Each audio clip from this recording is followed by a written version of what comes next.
বন্ধুরা, আজকের গল্পটা এসেছে আমাদের সাবস্ক্রাইবার রাকিবের কাছ থেকে। সে বলেছে নতুন বাড়িতে ওঠার পর যা ঘটেছিল তা আজও তার ঘুম কেড়ে নেয়। গল্পটা শেষ পর্যন্ত শুনো, কারণ শেষের মোড়টা। রবি ও মধুরী সদ্য নতুন একটি ফ্ল্যাটে উঠেছে। শহরের শানিত এলাকায়, দোতলা, বড় জানালা আর হালকা বাতাস চলার জন্যে খোলা বারান্দা। তাদের উচ্ছ্বাসের সীমা নেই। নতুন ঘর, নতুন জীবন, নতুন স্বপ্ন। প্রথম কয়েকদিন সব স্বাভাবিক। রবি অফিসে ব্যস্ত, মধুরী নতুন কিচেন সাজাচ্ছে, রঙের কাজ করছে। শুরুর রাতগুলো শান্ত ছিল, কিন্তু প্রথম সপ্তাহের রাতে মধুরী হঠাৎ রবিকে ডাকল। রবি, দোতলার জানালায় কেউ দাঁড়িয়ে আছে? রবি প্রথমে কিছু বুঝতে পারল না। কেউ নেই, শোনো তো, সে বলল। কিন্তু মধুরীর ভয় লাগা চোখ দেখে রবি ওপরে উঠে গেল। বারান্দার দরজা ধীরে খোলার পর সে তাকালো জানালার দিকে। চোখে অদ্ভুত একটি দৃশ্য ধরা পড়ল। জানালার বাইরে একজন দাঁড়িয়ে আছে, লম্বা, তার নিজের মতো চেহারা, কিন্তু ঠোঁটে এক অদ্ভুত হাসি। চোখগুলো যেন রবির নিজের, কিন্তু রক্তচাপ কমে যাওয়ার মতো ভীতি জাগাচ্ছে। রবি ধীরে ধীরে বলল, তুমি তুমি কে? কেউ উত্তর দিল না, শুধু সেই হাসি, মৃদু, অদ্ভুত বিকৃত হাসি। রবি নীরবভাবে এগোল। তার মন বলছিল এটি কল্পনা অথবা আলো ছায়ার খেলা, কিন্তু যত কাছে গেল সেই প্রতিচ্ছবিটি যেন আরও স্পষ্ট এবং জীবন্ত হয়ে উঠল।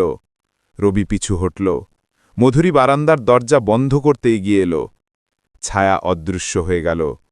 কিন্তু রবি জানে সে কিছু দেখেছে যা কল্পনা নয়। পরের দিন সকালে রবি ফ্ল্যাটের মালিকের সঙ্গে দেখা করল। মালিক নীরবে কিছুক্ষণ তাকিয়ে বলল, এই বাড়ি বহু বছর আগেও কেউ এই ফ্ল্যাটে থাকত। এক ব্যক্তি তার মৃত্যুর আগে অনুরূপ চেহারা নিয়েছিল। রবি আর মধুরী ভয়ে একে অপরের দিকে তাকাল। শুধু মনে হল বাড়ি নতুন হলেও অতীত এখনও এখানে রয়েছে। পরবর্তী রাতেও একই ঘটনা ঘটল। মধুরী ডাকল, রবি, জানালায় আবারও কেউ আছে?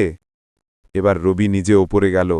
জানালার বাইরে সেই মুখ আবারও হাসছে, তবে এবার চোখগুলো আরও অদ্ভুত, আরও খারাপ হাসি।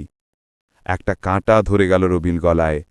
তারা বুঝল এই বাড়ি শুধুই নতুন নয়, এটি অতীতের স্মৃতি যা এখনও শ্বাস ফেলছে। যে ছায়া দেখা দিয়েছে তা আর কোনো কল্পনা নয়, এটি একটি বাস্তব আত্মা যা তার নিজের মতো দেখতে। তাদের বন্ধুত্ব, সাহস এবং ভালোবাসা একসাথে থাকার চেষ্টা করলেও তারা বুঝল এই ছায়া ফ্ল্যাটে এক অদৃষ্ট শক্তি হিসেবে অবস্থিত।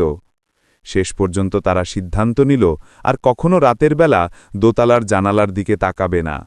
তারা জানে যে হাসি তারা দেখেছে তা শুধু মধুরী বা রবি নয়, বরং বাড়ির অতীতের এক ছায়া যা এখনও নিজের মতো দেখতে চেহারা নিয়ে দাঁড়িয়ে আছে। বন্ধুরা, যদি গল্পটা ভালো লেগে থাকে একটা লাইক দিও, আর কমেন্টে জানাও তুমি হলে কি সেই জানালার দিকে রাতে তাকাতে সাহস করবে। আর এমন বাস্তব ভিত্তিক ভয়ঙ্কর গল্প শুনতে চাইলে চ্যানেলটা সাবস্ক্রাইব করতে ভুলো না।